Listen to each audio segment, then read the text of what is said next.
এটা আহি গৈছিলে ইম্পৰ্টেণ্ট কল এটা তো বলা ষ্টাৰ্ট কৰোঁ তো জাৰ্নি অফ ইণ্টাৰনেটৰ জাৰ্নিটো তোমাৰ কেতিয়াৰ পৰা ষ্টাৰ্ট হ'ল 1965 পৰা হা two computers at MIT Lincoln lab communicate with one another using the pocket switching technology okay not pocket packet switching technology তো MIT কোম্পানীয়ে কি কৰিলে দুটা কম্পিউটাৰৰ মাজত এটা কমিউনিকেশ্যন ফৰ এক্সাম্পল ধৰিলে এইটো কম্পিউটাৰ A আৰু এইটো কম্পিউটাৰ B দুটা কম্পিউটাৰৰ মাজত কমিউনিকেশ্যন ষ্টাৰ্ট কৰিলে অ'কে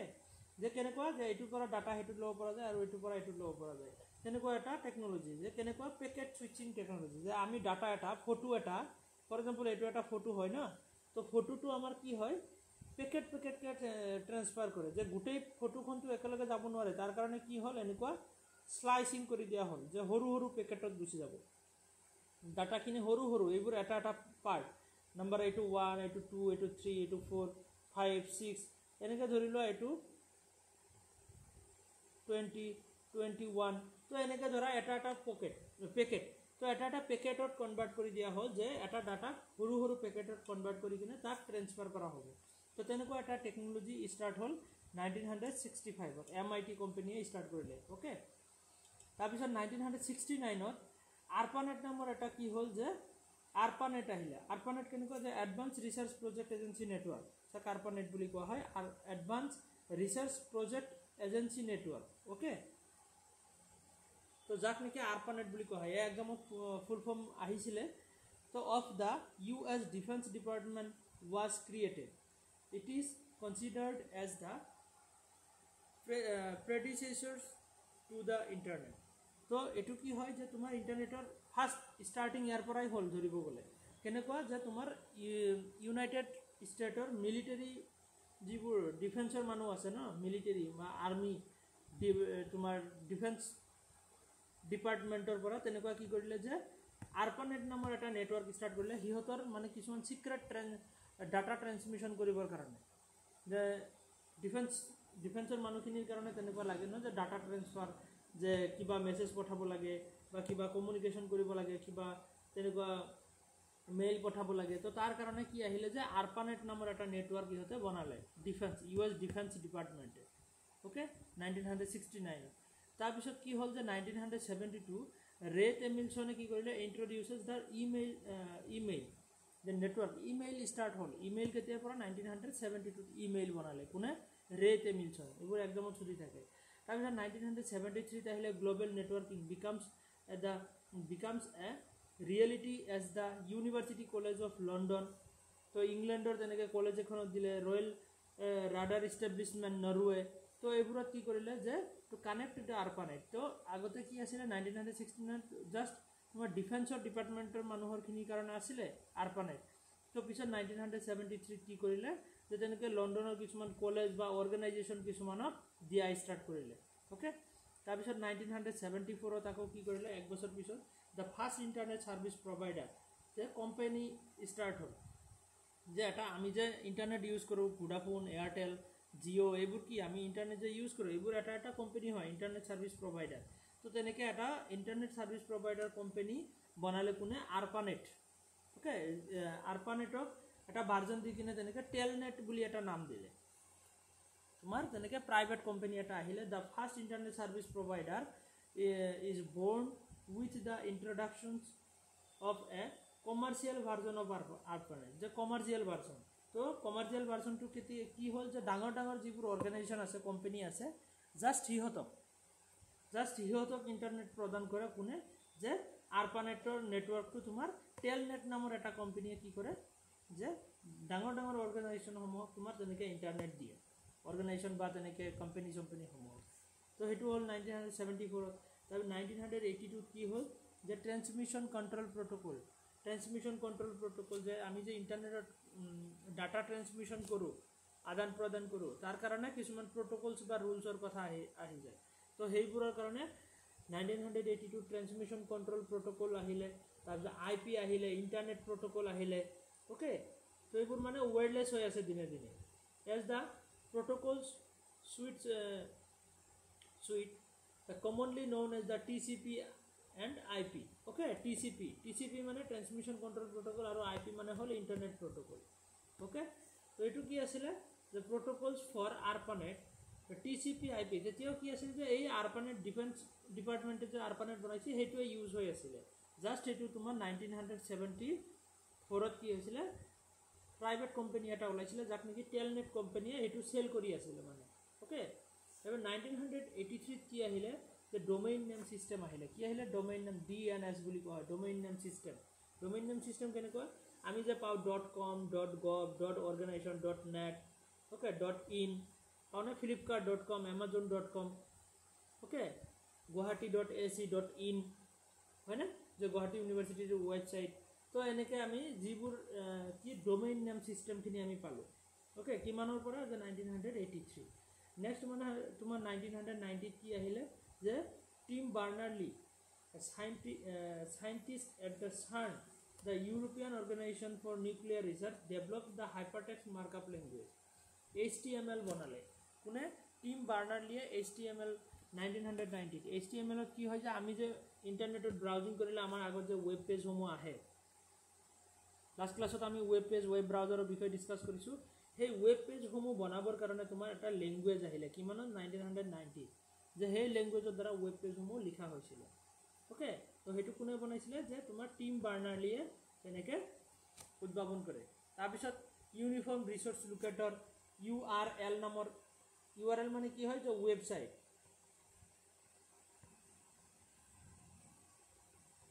ওয়েবসাইট যে থাকে যে flipkart.com amazon.com google.com এবোৰ কি হয় এটা URL বা ওয়েবসাইট হয় তো তেনেকৈ ওয়েবসাইটৰ সিস্টেমটো কিমান চনত আহিলে 1990 আহিলে আকৌ 1991 ত কি কৰিলে Sun introduces the world wide web okay invented by Tim Berners-Lee to the public যে 1990 যে তোমাৰ কি বনালে HTML বনালে HTML বনোৱাৰ লগে লগে কি হল ইন্টাৰনেট ইউজ কৰা বহুত ইজি হৈ গল ওকে আৰু তেতিয়া কি কৰিলে 1991 ত সেই HTML ৰ দ্বাৰা বনোৱা ইন্টাৰনেট খিনি পাবলিক কৰি দিলে কেতিয়াৰ পৰা যে তোমাৰ 1991 ৰ পৰা ওয়াৰ্ল্ড ওয়াইড ওয়েব যে গোটেই ওয়াৰ্ল্ডৰ মানুহে ইচ্ছা কৰিলে ইন্টাৰনেট ইউজ কৰিব পাৰিব তো তেনেকুৱা ব্যৱস্থা কৰিলে বুজিব পাৰিছা এখিনলৈকে বুজিব পাৰিছা জাৰ্নি অফ ইন্টাৰনেট আমাৰ হাতলৈকে কেনেকৈ আহিছে ইন্টাৰনেটটো বহুত দীঘল জাৰ্নি এটা হয় না 1965 ৰ পৰা ষ্টাৰ্ট হয় তো বৰ্তমানলৈকে পাইছে আমি এতিয়া বৰ্তমান 5G 5th generation internet use কৰি আছো হয় না ফাৰ্স্টত আমি ফাৰ্স্ট জেনাৰেশন পালো এবোৰ আছিল তোমাৰ first generation second generation 2G যেটো নেকি তোমাৰ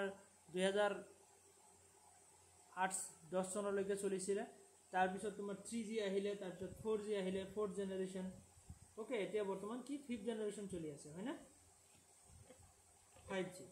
তো এনেকে আমাৰ ইন্টাৰনেট খিনি বৰ্তমানলৈকে কি হল ডেভেলপ হৈ আহিছে ওকে নেক্সট আমাৰ কি আছে যে দা ইন্টাৰনেট এতিয়া আমি চাম এখিনি বস্তু আমি গম পালো কি the internet is a global system of interconnected computer networks that uses the standard internet protocol suite okay to serve the millions of users worldwide so yata eta kotha ahi jay je gutai world kiman manuhe internet use kori ase millions manuhe internet use kori ase hoy na noy to tumi kiba eta search korisa but tar result to belegor tate gusi na jay tumar tate ki hoy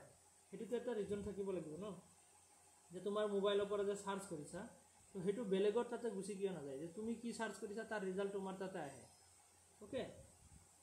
তো তাৰ region হল যে তোমাৰ এটা কি থাকে তোমাৰ device বা তুমি যে ইন্টাৰনেটৰ লগত কানেক্ট হৈছা তাৰ কাৰণে এটা তোমাৰ এটা সিক্ৰেট নাম্বাৰ এটা থাকে যেটো আইপি এড্ৰেছ বুলি কোৱা হয় ৰোল নাম্বাৰৰ নিচিনা কাম কৰে যে তুমি এইটো নাম্বাৰৰ পৰা যি সাৰ্চ কৰিবা তাৰ ৰিজাল্ট তোমাৰ তাতে আহিব বেলেগৰ তাতে নাযায় তো হেতু হল তোমাৰ আইপি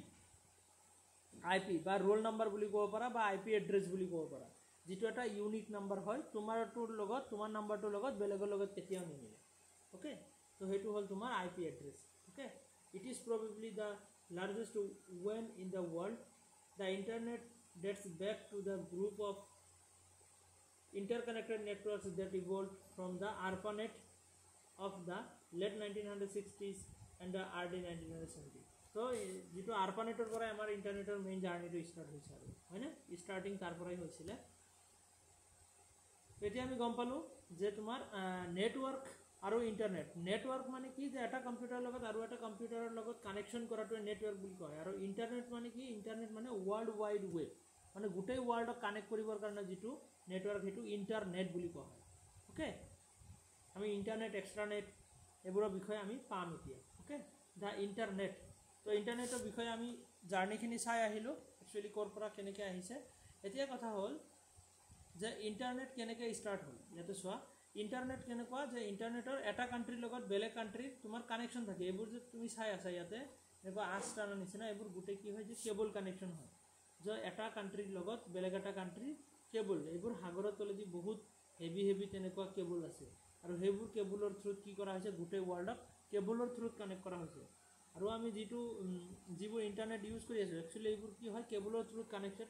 ইণ্টাৰনেটে হয় আৰু তাৰ পৰাই কি কৰে যে তোমাৰ টাৱাৰ যে আহে টাৱাৰ তাৰপিছত তোমাৰ ছেটেলাইট কানেকশ্যন কিছুমানো আছে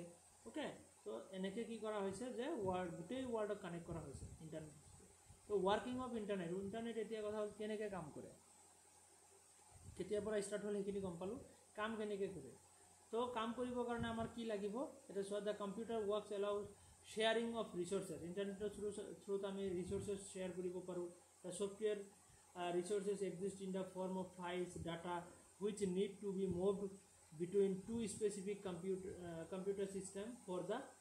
purpose of sharing আমি দুটা বা তাতকৈ বেছি কম্পিউটাৰ শ্বেয়াৰ কৰিব পাৰোঁ such type of communication we require কি লাগিব এড্ৰেছ ফৰ কমিউনিকেশ্যন আমি যে কম্পিউটাৰৰ ডাটা এটা আমি শ্বেয়াৰ কৰিম তো কাক শ্বেয়াৰ কৰিম সেইটো কাৰণে এটা এড্ৰেছ লাগিব আমি কোনটো কম্পিউটাৰত দিম মিলিয়নছ অফ কম্পিউটাৰ আছে তো কাক দিম আমি হয়নে তো তাৰ কাৰণে আমাৰ এটা কি লাগিব যে তেনেকৈ ইউনিক এড্ৰেছ এটা লাগিব যে যাক ডাটা পঠাব লাগে মেইল ডাটা পঠাব লাগে তো মেইলৰ এড্ৰেছ লাগে হয়নে তো তেনেকৈ তাৰপিছত কি লাগিব a source means for moving data in the form of electric signals তো আমাৰ এটা কি লাগিব যে ডাটা যে মুভমেণ্ট হ'ব আমাৰ ডাটাটো ফৰ এক্সাম্পল ফটো এটা আছে তো ফটোটো ফটো হৈ নাযায় এইটো এটা ইলেক্ট্ৰিক ছিগনেলছত কনভাৰ্ট হৈ কিনে যাব লাগিব হয়নে তো for source movement we need the rules or protocols যে ইলেক্ট্ৰিক ছিগনেলছ আমাৰ ডাটাটো যে ইলেক্ট্ৰিক ছিগনেলছত কনভাৰ্ট হৈ কিনে যাব তাৰ কাৰণে কিছুমান ৰুলছ প্ৰট'কলছ লাগিব ৰুলছ ৰেগুলেশ্যন লাগিব okay for sending and receiving data send কৰিবৰ কাৰণে আৰু ৰিচিভ কৰিবৰ কাৰণে যে যিকোনো কামৰে কিছুমান ৰুলছ ৰেগুলেশ্যন লাগে হয়নে তো ফটো এটা কম্পিউটাৰৰ পৰা বেলেগ এটা কম্পিউটাৰত ফটো এটা যাওঁতে তো তাৰো কিছুমান ৰুলছ ৰেগুলেশ্যন লাগিব কাৰণ ফটো এটা কি হয় ফটো বা ভিডিঅ' এটা যদি যাব লগা হয় তো এটা কম্পিউটাৰৰ পৰা আমি পঠালোঁ বেলেগ এটা কম্পিউটাৰত তো মাজতে কিবা মিচিঙো হৈ যাব পাৰে কিয়নো কম্পিউটাৰৰ ডাটাখিনি কি হয় যে ফৰ এক্সাম্পল এইটো এটা ফটো হয় ফটোটোক আমি একেবাৰে গোটেইখিনি পঠাব নোৱাৰোঁ আমি সৰু সৰু পেকেটত পাৰ্ট কৰি কিনেহে পঠাব পাৰোঁ যে এটাকৈ যাব এইটো 1 number 2 number 3 number 4 number 5 number 6 7 8 9 তো এনেকৈ পেকেট ৱাইজ যায় এটা পেকেট যাব ওকে তো পেকেটখিনিতে যাব পেকেট একৰ পিছত তোমাৰ 3ও যাব পাৰে 5ও যাব পাৰে তো তেনেকৈ ছিকুৱেঞ্চত নাযাব তো ছিকুৱেঞ্চত যাবৰ কাৰণে কি লাগিব আমাৰ কিছুমান ৰুলছ ৰেগুলেশ্যনৰ দৰকাৰ আছে হয়নে তো সেইটোকে কোৱা হয় তোমাৰ প্ৰট'কলছ বা ৰুলছ তো আমাৰ মেইনলি আমাৰ দুটা বস্তু লাগিব এটা হ'ল আমাৰ এড্ৰেছ লাগিব আৰু 2 নম্বৰত আমাৰ লাগিব কিছুমান ৰুলছ ৰেগুলেশ্যন যিটো কি বুলি কোৱা হয় ইণ্টাৰনেট প্ৰট'কলছ বুলি কোৱা হয় ওকে ট্ৰেন্সমিশ্যন কণ্ট্ৰল প্ৰট'কলছ বুলি কোৱা হয় IP যিটো সেইটো কি বুলি কোৱা হয় ইণ্টাৰনেট প্ৰট'কল এড্ৰেছ এটা আৰু এটা হ'ল ট্ৰেন্সমিশ্যন কণ্ট্ৰল প্ৰট'কল যিটো কিছুমান ৰুলছ ৰেগুলেশ্যন তো আমাৰ মষ্টলি দুটা বস্তু লাগিব মেইনলি কি এইটো TCP আৰু IP তো এই দুটা বস্তু নোহোৱাকৈ আমি ইণ্টাৰনেট চলাব নোৱাৰোঁ ৱৰ্ল্ড ৱাইড ইণ্টাৰনেট যিহেতু গোটেই ৱৰ্ল্ডত মিলিয়নছ অফ ইউজাৰ্ছ আছে তো তাৰ ভিতৰত কাক কোনটো ডাটা কেনেকৈ দিব লাগে তো সেইটো এড্ৰেছ আমাৰ IP এড্ৰেছ দিয়ে আৰু TCP হ'ল কিছুমান ৰুলছ আৰু এইটো হ'ল এড্ৰেছ ওকে তো IPটো হ'ল এটা এড্ৰেছ যে এটা ৰোল নম্বৰৰ নিচিনা যে ক'ৰ পৰা তুমি চাৰ্চ কৰিছা কোনটো ডিভাইচৰ পৰা বা কোনটো ইণ্টাৰনেট কানেকশ্যনৰ পৰা আৰু ৰিজাল্টটো তোমাৰ তাতে আহিব লাগে ভুলতে বেলেগৰ তাতো যাব পাৰে হয়নে আমাৰ কলবোৰ কেতিয়াবা কি হয় যে তুমি কাৰোবাক কল কৰিছা বাট বেলেগত লাগি যায় হয় না নহয় বাট ইণ্টাৰনেটত তেনেকুৱা নহয় ইণ্টাৰনেট কি হয় তুমি যদি কিবা চাৰ্চ কৰিছা সেইটো তোমাৰ তাতে আহে ওকে তো তেনেকুৱা নহয় তো TCP এটা চোৱা যে TCP আমাক কি কৰে TCP divides the data into data packets TCPয়ে কি কৰে আমাৰ ডাটাখিনি ডাটা পেকেটছত ভাগ কৰি দিয়ে এনেকৈ মই ক'লোঁ ন এনেকৈ যে সৰু পেকেটছত ভাগ কৰি দিয়ে TCPয়ে into packets for the purpose of sending and receiving যে পেকেটছখিনি এটাকৈ পেকেট চেণ্ড কৰিব আৰু বেলেগ কম্পিউটাৰ য'ত তুমি চেণ্ড কৰিছা সেইটোৱে কি কৰিব ৰিচিভ কৰিব হয়নে So in addition, the rules for resembling data and damage free delivery are also specified. So TCP কি কৰে যে ডাটাখিনি ড্যামেজ ফ্ৰী, যাতে মাজৰ পৰা মিছিং হৈ নাযায়, কোনো ড্যামেজ নহয়, আৰু ধুনীয়াকৈ ডাটাখিনি এটা সিকুৱেন্সত যায়, ওকে, বেলেগ এটা কম্পিউটাৰত। তো তাৰ কাৰণে TCP কাম কৰে। আৰু IP কি কাম কৰে? IP ৰ কাম হ'ল এড্ৰেছ, যে the rule of IP here is to put destination. তো ডেষ্টিনেশ্যন কি হয়? এড্ৰেছ, ক'ত যাব লাগে ডাটাখিনি, addressing information on search packet, যে পেকেটখিনি যে ডাটাখিনি যে পেকেট বনাই সেন্ড কৰিব TCPয়ে, তো সেইটো কাৰ তাত যাব, তাৰ কাৰণে এটা এড্ৰেছ লাগিব। তো সেইটো হ'ল তোমাৰ IP, okay. The address can be typically return as the user@host.domain। তো আমাৰ জিমেইল এড্ৰেছৰ নিচিনা হ'ব পাৰে, বা তেনেকুৱা কিবা নাম্বাৰো হ'ব পাৰে ইউনিক, ওকে। তো তাতে ডাটাখিনি যাব। তো ইণ্টাৰনেটে কাম কেনেকৈ কৰে? TCP ট্ৰান্সমিশ্যন কণ্ট্ৰল প্ৰট'কল আৰু IP, তো TCP আৰু IP ৰ আণ্ডাৰত কাম কৰে, okay. Next working of the ইণ্টাৰনেটৰ ভিতৰত ইয়াতে আমি গমে পালোঁ যে তোমাৰ ইট মিনছ তুমি ইয়াৰ পৰা কিবা এটা সাৰ্চ কৰিছা, ইণ্টাৰনেটে কেনেকৈ কাম কৰে মই কৈ আছোঁ। এইটো তুমি সাৰ্চ কৰিছা, তোমাৰ কম্পিউটাৰত ধৰি লোৱা এটা নাম্বাৰ আছে, কি আছে? A140000169 এনেকৈ এটা নাম্বাৰ আছে। তো এইটো নাম্বাৰৰ পৰা তুমি সাৰ্চ কৰিছা, যে ইণ্টাৰনেটৰ থ্ৰুত সাৰ্চ কৰিছা, ৱেব ছাৰ্ভাৰত, যে ফ্লিপকাৰ্টত কিবা সাৰ্চ কৰিছা, যে তোমাক কি লাগে, যে বেগ লাগে, ওকে, বা কিবা কাপোৰ লাগে। তো তুমি সাৰ্চ কৰাৰ লগে লগে সেইটো ইণ্টাৰনেটৰ থ্ৰুত ক'ত যাব, যে এটা ৰিকুৱেষ্ট যাব ফ্লিপকাৰ্টৰ ছাৰ্ভাৰত। ফ্লিপকাৰ্টৰ ছাৰ্ভাৰত এটা ৰিকুৱেষ্ট যাব যে মোক বেগ লাগে বুলি ৰিকুৱেষ্ট কৰিছা, আৰু সেই বেগ কি কৰিব, যে ইহঁতৰ ডাটাবেছত জমা হৈ থাকে, যে কি বেগ বা তেনেকৈ বেগ জাতীয় কি বস্তু আছে, তো গোটেইখিনি তোমাৰ তাতে শ্ব' কৰাই দিব। তো কি হ'ব, তো তুমি কিবা এটা সাৰ্চ কৰিলে তোমাৰ এটা ইউনিক নাম্বাৰৰ থ্ৰুত সাৰ্চ হ'ব, আৰু সেই সাৰ্চখিনি ইণ্টাৰনেটৰ থ্ৰুত তোমাৰ ছাৰ্ভাৰৰ তাতে যায়, ছাৰ্ভাৰৰ তাতে ৰিকুৱেষ্ট যাব, আৰু সেইটো ৰিকুৱেষ্ট ছাৰ্ভাৰে একচেপ্ট কৰি কিনে আকৌ ৰিপ্লাই হিচাপে তোমাৰ তাৰ ডাটাবেছৰ পৰা ডাটা লৈ তোমাক এনচাৰ দিব। তো সেইটোৱে তোমাৰ ইণ্টাৰনেটৰ ৱৰ্কিং, ওকে। ইণ্টাৰনেট এনেকৈ কাম কৰে। তো নেক্সট আমাৰ IP এড্ৰেছ। IP এড্ৰেছৰ বিষয়ে আমি অলৰেডি ডিছকাছ কৰিলোঁ। The internet protocol, IP address is the roll number, এটা ৰোল নাম্বাৰৰ নিচিনা কাম কৰে এইটো, of a computer connected to the internet। যেতিয়া কম্পিউটাৰ এটা কানেক্ট কৰা ইণ্টাৰনেট, তেতিয়া এটা নাম্বাৰ আহি যায়। If you connect to the internet through an internet service provider, কিবা এটা চিমেদি কানেক্ট কৰিছা for example, you are usually assigned a temporary IP address. তো IP এড্ৰেছ তোমাৰ পাৰ্মানেণ্ট নহয়, টেম্পৰাৰী হয়, ওকে। তো এইটো কি হয়? Address for the duration for dialing session. তো তুমি এতিয়া আজি যিটো ইউজ কৰি আছা IP এড্ৰেছ, তো কেইদিনমান পিছত এইটো আকৌ চেঞ্জো হৈ যাব পাৰে। সেইটো তোমাৰ ইণ্টাৰনেট ছাৰ্ভিচ প্ৰভাইডাৰৰ ওপৰত, মানে তুমি জিঅ' ইউজ কৰা বা ভোডাফোন ইউজ কৰা বা এয়াৰটেল ইউজ কৰা, তোমাৰ চিম চেঞ্জ কৰিলে তোমাৰ IP এড্ৰেছ চেঞ্জ হৈ থাকিব, ওকে। সেইটো কোনো পাৰ্মানেণ্ট এড্ৰেছ নহয়। তাৰপিছত কি হয়, যে if you connect to the internet from a local area network, LAN, যে লেন কানেকশ্যন যদি কৰা, তেতিয়াহ'লে তোমাৰ সেইটো কি হয়, যে পাৰ্মানেণ্ট হ'ব পাৰে। কেতিয়া পাৰ্মানেণ্ট হয়? যদি তুমি লেন কানেকশ্যন লোকেল এৰিয়া নেটৱৰ্কৰ লগত যদি কানেক্ট কৰা, তেতিয়াহ'লে তোমাৰ IP এড্ৰেছটো ফিক্স থাকিব। বাট আমি জেনেৰেলি মোবাইলত যিবোৰ চিম ইউজ কৰি কিনে কি কৰোঁ, IP এড্ৰেছ ইউজ কৰোঁ, সেইবোৰ তোমাৰ টেম্পৰাৰী হয়, ওকে। তো নেক্সট আমাৰ ইম্পৰ্টেণ্ট কথা আহিলে, if any case if you are connected to the internet, your computer has a unique IP address. তো তুমি যদি ইণ্টাৰনেটৰ লগত কানেক্ট কৰিছা, তেতিয়াহ'লে তোমাৰ এটা ইউনিক IP এড্ৰেছ আছে। IP address is unique code, এটা ইউনিক হয়, এইটো তোমাৰ লগত বেলেগৰ লগত কেতিয়াও মিলিব নোৱাৰে। It's computer or device that connected to the internet, okay, চবৰে বেলেগ বেলেগ থাকিব। It is 4 numbers between. তো এইটো গ্ৰুপ অফ 4 নাম্বাৰছ। এইটো কি থাকে, যে 4টা নাম্বাৰৰ গ্ৰুপ হয়, যে 0ৰ পৰা 255ৰ ভিতৰত থাকিব নাম্বাৰখিনি। কেনেকুৱা, যে 4টা নাম্বাৰৰ গ্ৰুপ আৰু ছেপাৰেটেড বাই ডট। এইটোৱে বাৰে বাৰে এক্সামত আহি থাকে। IP এড্ৰেছটো কেনেকুৱা, 4টা নাম্বাৰৰ গ্ৰুপ, আৰু সেই নাম্বাৰখিনি 0ৰ পৰা 255ৰ ভিতৰত হ'ব, 4টা নাম্বাৰ, আৰু কি হ'ব, যে তোমাৰ ডটৰ দ্বাৰা ছেপাৰেটেড থাকিব। ফৰ এক্সাম্পল ইয়াতে এক্সাম্পল আছে 23.187.09.65। তো ইয়াতে ডটৰ দ্বাৰা ছেপাৰেট কৰা আছে। ইট মিনছ ইয়াতে IP এড্ৰেছটো কি, যে তোমাৰ 0 আৰু 255ৰ ভিতৰত আছে। তো ইয়াতে এটা এক্সাম্পল লোৱা হৈছে। ফৰ এক্সাম্পল ইয়াতে মই দেখাই দিছোঁ, যে তোমাৰ এক্সাম্পল কুৱেশ্যনত কেনেকৈ আহে, ধৰি লোৱা এনেকৈ কুৱেশ্যন নম্বৰ 8 দিছে 22.148.690.1। তো এইটো IP এড্ৰেছ হ'ব পাৰেনে? IP এড্ৰেছ হ'ব নোৱাৰে, কিয়নো এইটো নাম্বাৰ 255ৰ ভিতৰত আছে। কিমান হ'ব লাগিব 0 ৰ পৰা 255 ৰ ভিতৰত হ'ব লাগিব বাহিৰত নহয় তো এটোটো তোমাৰ বাহিৰত গুচি গৈছে 690 নেক্সট বি নাম্বাৰটো তুমি ইয়াতে চোৱা ইয়াতেও তোমাৰ হ'ব নোৱাৰে কাৰণ ইয়াতে স্লেশেদি তোমাৰ সেপাৰেট কৰা হৈছে আকৌ নাম্বাৰটো তোমাৰ ডাঙৰ আছে হ'ব নোৱাৰে সি নাম্বাৰটো যদি চোৱা ইয়াতে হা গোটেইখিনি 255 ৰ ভিতৰতে আছে বাট ইয়াতে তোমাৰ ৰেশিও দি সেপাৰেট কৰা হৈছে তো হেতু কাৰণে এটো आंसर হ'ব নোৱাৰে আকৌ ডি নাম্বাৰটো যদি চোৱা তোমাৰ ইয়াতে চোৱা 1.04.122 পইণ্ট ইয়াতে ডট 30 তাৰ মানে কি ইয়াতে চাৰিটা গ্ৰুপ আছে লগতে ডটে দি সেপাৰেট কৰা হৈছে গোটেই কেটাকে আৰু নাম্বাৰখিনি 0 পৰা 255 ৰ ভিতৰত আছে তো আমাৰ কাৰেক্ট आंसर হ'ব কোনটো ডি নাম্বাৰটো তো এনেকে আমাৰ কোৱেশ্চন আহে বুজিব পাৰিছা তো ফাৰ্স্ট কন্ডিশন হল তোমাৰ 0 ৰ পৰা 255 ৰ ভিতৰত নাম্বাৰ হ'ব লাগিব আৰু সেকেন্ড কথা হল তোমাৰ চাৰিটা গ্ৰুপ থাকিব আৰু চাৰিটা গ্ৰুপ নাম্বাৰৰ চাৰিটা গ্ৰুপ থাকিব আৰু চাৰিটা গ্ৰুপ ডটৰ দ্বাৰা সেপাৰেটেড থাকিব ক্লিয়াৰ হৈছে আইপি এড্ৰেছ কি হয় বুজিব পাৰিছা তোমাক আছানে নাই আছো স্যাৰ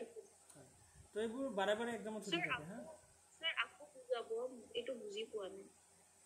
মানে আইপি এড্ৰেছটো কেনেকুৱা হ'ব লাগে 0 ৰ পৰা 255 ৰ ভিতৰত হ'ব কেনেকুৱা যে নাম্বাৰটো তোমাৰ চাৰিটা গ্ৰুপৰ চাৰিটা নাম্বাৰৰ গ্ৰুপ থাকিব এটো এটা গ্ৰুপ এটো এটা গ্ৰুপ এটো এটা গ্ৰুপ আৰু এটো এটা গ্ৰুপ এনেকে চাৰিটা গ্ৰুপ থাকিব আৰু গ্ৰুপ কেটা কিহে দি সেপাৰেটেড থাকিব ডট দি সেপাৰেটেড থাকিব ওকে ইয়াতে লিখা আছে ডটেড বাই সেপাৰেটেড বাই ডট তো 4 নাম্বাৰ গ্ৰুপ থাকিব আৰু নাম্বাৰখিনি কি হ'ব যে তোমাৰ 0 ৰ পৰা 255 ৰ ভিতৰত হ'ব লাগিব মানে 0 হ'ব পাৰে প্লাস 15 হ'ব পাৰে 16 হ'ব পাৰে ওকে আৰু 260 হ'ব নোৱাৰে কিয়নো 255 ৰ ভিতৰত লাগিব এটো হ'ব নোৱাৰে তো ইয়াতে যদি 250 কৰি দিয়া তেতিয়া হলে হ'ব বুজিব পাৰিছানে 250 কৰি দিলে এটো কাৰেক্ট হ'ব বাট 255 ৰ ওপৰত যদি গুচি যায় কিবা এটা নাম্বাৰ তেতিয়া হলে এটো নহব এটা ধৰি লোৱা 11 আছে 30 আছে 45 আছে 113 আছে তো এটো এটা আইপি এড্ৰেছ হয় কিয়নো ইয়াতে ডটৰ দ্বাৰা সেপাৰেটেড কৰা হৈছে চাৰিটা গ্ৰুপ আছে লগতে ইয়াতে কি আছে যে তোমাৰ 255 ৰ ভিতৰতে আছে গোটেইখিনি নাম্বাৰ বাট ইয়াতে যদি আৰু এটা মই দি দিও এনেকে চাৰিটা গ্ৰুপ আছে আৰু সেপাৰেটেড বাই ডট আছে বাট ইয়াতে নাম্বাৰ 11 আছে 31 আছে 260 আছে আৰু 190 আছে তো এটো হ'ব নোৱাৰে আইপি এড্ৰেছ কিয়নো এটো 255 ক্ৰস কৰি পেলাইছে বুজিব পাৰিছা কিয়নো ইয়াতে 260 আছে তো এটো হ'ব নোৱাৰে ক্লিয়াৰ হৈছে না এতিয়া ইয়েস স্যাৰ এটো মানে একদম ফিক্সড হয় ওকে নেক্সট তোমাৰ ম্যাক এড্ৰেছ কি হয় ইয়াতে মই লিখি দিছো ম্যাক এড্ৰেছ এটা হল আইপি এড্ৰেছ আৰু এটা হল ম্যাক এড্ৰেছ যেটো ডিভাইস এড্ৰেছ বুলি কোৱা হয় বা ফিজিক্যাল এড্ৰেছ বুলি কোৱা হয় এটো ম্যাক এড্ৰেছৰ ফুল ফৰ্ম হল মিডিয়া অ্যাক্সেস কন্ট্ৰোল এড্ৰেছ কি মিডিয়া অ্যাক্সেস কন্ট্ৰোল এড্ৰেছ এবোৰ একদমত সুধি থাকে হা media access control address is a unique identifier assigned to a network interface card NIC or network device that allows it to be identified on a local network okay it operates at the data link layer 2 so ইয়াতে কি হয় যে তুমি যদি এটা LAN connection local area নেটওয়ার্কত যদি connect কৰা যে কম্পিউটাৰ তুমি বহুত কেটা কম্পিউটাৰ ফৰ এক্সাম্পল ধৰি লোৱা লাইব্ৰেৰীৰ কম্পিউটাৰ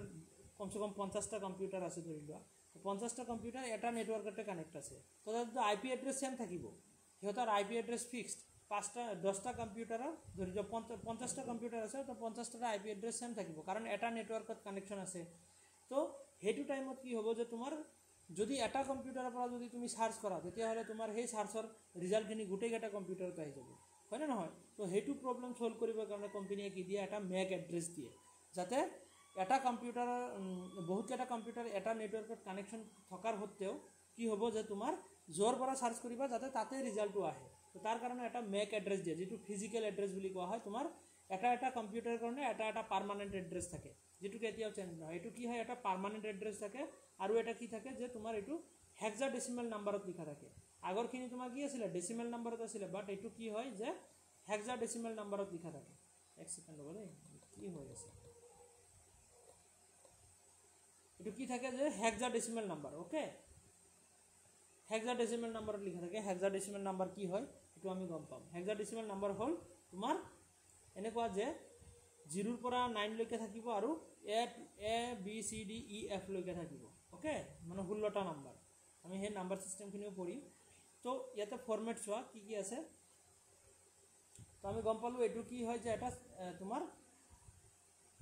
হেক্সাডেসিমেল নাম্বাৰত থাকে আৰু এটো কি থাকে এটা পাৰ্মানেন্ট এড্ৰেস হয় এটা কম্পিউটাৰৰ কাৰণে তো ফৰমেট ইয়াতে চোৱা যে a MAC address is usually 48 bit okay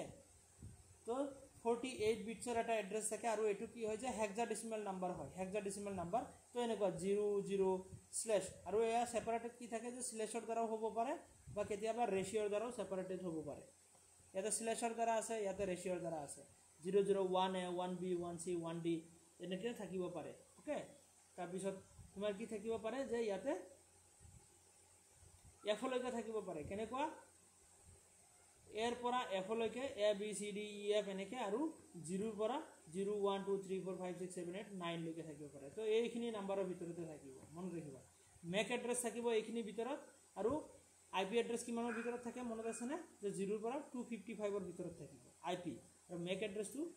কিমানলৈকে 0 পৰা 9 আৰু এৰ পৰা F ৰ ভিতৰত থাকিব হেক্সাডেসিমেল নাম্বাৰ ক্লিয়াৰ এইখিনিয়ে বহুত ইম্পৰ্টেন্ট পইণ্টছ নেক্সট আমাৰ ডিফাৰেন্স খিনি পাম এটো হেক্সাডেসিমেল নাম্বাৰ কেনেকুৱা যে 0 1 2 3 4 5 6 7 8 9 ইয়াতে 10টা নাম্বাৰ আৰু ইয়াতে কেটা A B C D E F তাৰ মানে ইয়াতে 6টা ইট মিন্স 16 16টা নাম্বাৰ থাকে হেক্সাডেসিমেল তো 16টা নাম্বাৰ এইখিনি ওকে নাম্বাৰ সিস্টেম যেতিয়া পঢ়িম তেতিয়া আৰু ভালকে গম পাবা তো MAC এড্ৰেছ আৰু IP এড্ৰেছৰ ডিফাৰেন্স হয় ইয়াতে এটো কি হয় যে 48 বিটৰ এটা এড্ৰেছ MAC এড্ৰেছ কিন্তু IP এড্ৰেছ তোমাৰ 32 বিটৰ এড্ৰেছ ওকে তো এটো কি হয় যে লেয়াৰ 2 কাম কৰে OSI লেয়াৰ 2 আৰু IP এড্ৰেছটো OSI লেয়াৰ 3 কাম কৰে এটো ফিজিক্যাল এড্ৰেছ হয় বাট এটো তোমাৰ লজিক্যাল এড্ৰেছ হয় ওকে MAC এড্ৰেছটো ফিজিক্যাল হয় এটো পাৰ্মানেন্ট যে কম্পিউটাৰ এটা এড্ৰেছ থাকে বাট IP এড্ৰেছটো তোমাৰ কি হয় যে লজিক্যাল এড্ৰেছ টেম্পোৰাৰি এড্ৰেছ হয় এটা হা তাৰপিছত কি থাকে এটো ফিক্স থাকে MAC এড্ৰেছটো ফিক্স বাট এটো কি হয় depending on your network change হলে তোমার IP এড্রেসও চেঞ্জ হবে ওকে তো ইয়াতে এক্সাম্পল আছে MAC এড্রেস কি হয় যে MAC এড্রেস এনেকে নাম্বাৰখিনি কৰ পৰা কিমান লৈ 0 পৰা 1 লৈ আৰু সৰি 0 পৰা 9 লৈকে আৰু এৰ পৰা F লৈকে নাম্বাৰখিনি থাকিব আৰু তোমাৰ IP এড্ৰেছটো তোমাৰ কি থাকিব 0 পৰা 255 লৈকে থাকিব ক্লিয়াৰ হৈছে আইডিয়াখিনি MAC এড্ৰেছ আৰু IP এড্ৰেছৰ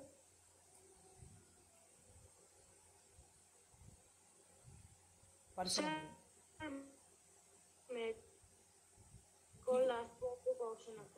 MAC এড্ৰেছটো আকৌ ক'ব লাগে MAC এড্ৰেছটো তোমাৰ কেনেকুৱা এড্ৰেছ যে এটা ফিজিক্যাল এড্ৰেছ যে কম্পিউটাৰ এটা যে তুমি ধৰিলা লাইব্ৰেৰীত বহুত কেইটা কম্পিউটাৰ আছে 50টা কম্পিউটাৰ আছে তো হিয়তৰ কাৰণটো বেলেগ বেলেগ সিম লগাই কিনে ইয়াতে কানেক্ট নকৰে ইয়াতে এটা নেটৱৰ্কতে গোটেই কেইটা কম্পিউটাৰ কানেক্ট কৰি দিয়ে হয় না যে এটা তোমাৰ কি কৰিব যে ওয়াইফাই কানেকশন লৈ কিনে গোটেই কেইটা কানেক্ট কৰি দিয়ে তো গোটেই কেইটা যেতিয়া কানেক্ট কৰা হ'ব তেতিয়া হিয়তৰ IP এড্ৰেছটো এটাই থাকিব কাৰণ ইন্টাৰনেটৰ লগত যেটো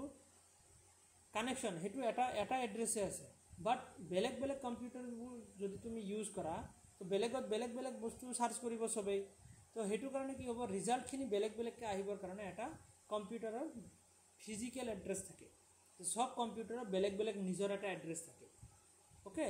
যে কম্পিউটাৰৰ নিজৰ এড্ৰেছ থাকে যেটোক নেকি MAC এড্ৰেছ বুলি কোৱা হয় আৰু MAC এড্ৰেছটো এটা পাৰ্মানেন্ট এড্ৰেছ হয় এটো কেতিয়াও চেঞ্জ নহয় ওকে আৰু তোমাৰ কি হ'ব হেয়া যে হেক্সাডেসিমেল নাম্বাৰেদি লিখা হয় কিহেদি হেক্সাডেসিমেল নাম্বাৰ মানে কেনেকুৱা যে তোমাৰ 0 পৰা 9 লৈকে যিকোনো নাম্বাৰ আৰু তোমাৰ A ৰ পৰা F লৈকে যিকোনো এটা অ্যালফাবেট ইউজ কৰা হয় তো তেনেকুৱা ধৰণৰ নাম্বাৰ মিক্স থাকিব এতিয়া পাৰিছানে বুজিব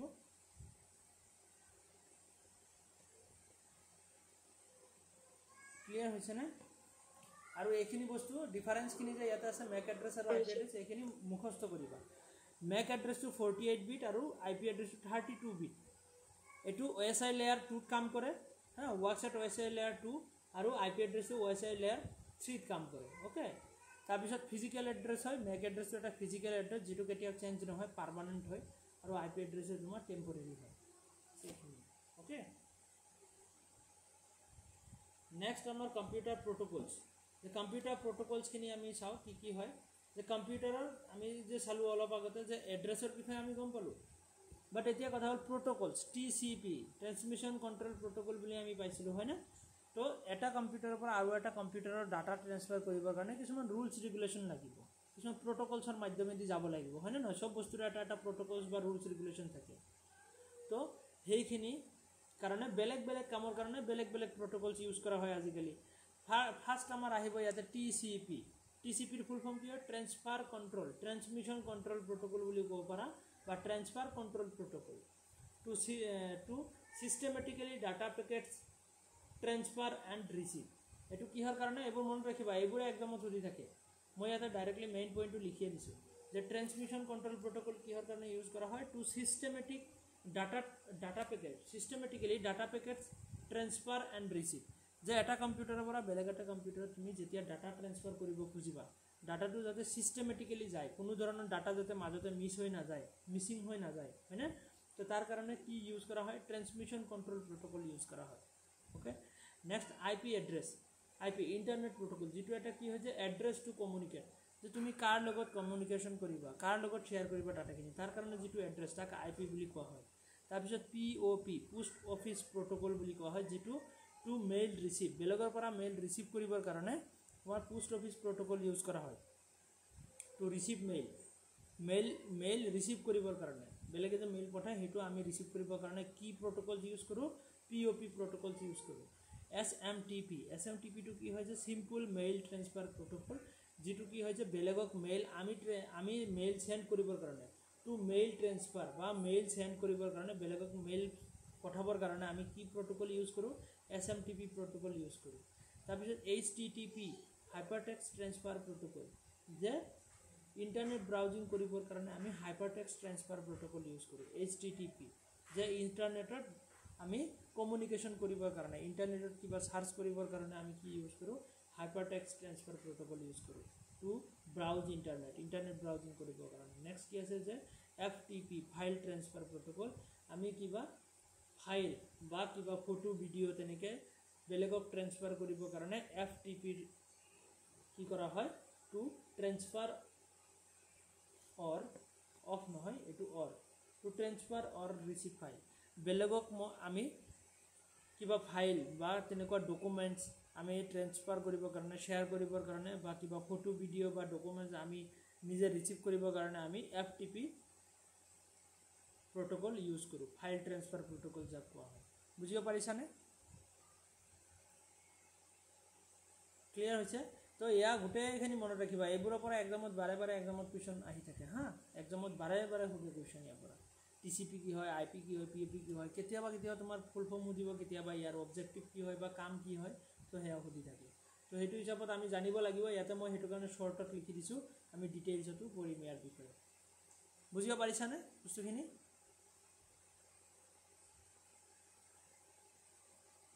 TCP আৰু IP ৰ বিষয়ে ইয়াতে আমি অলৰেডি ডিছকাছ কৰিছোঁ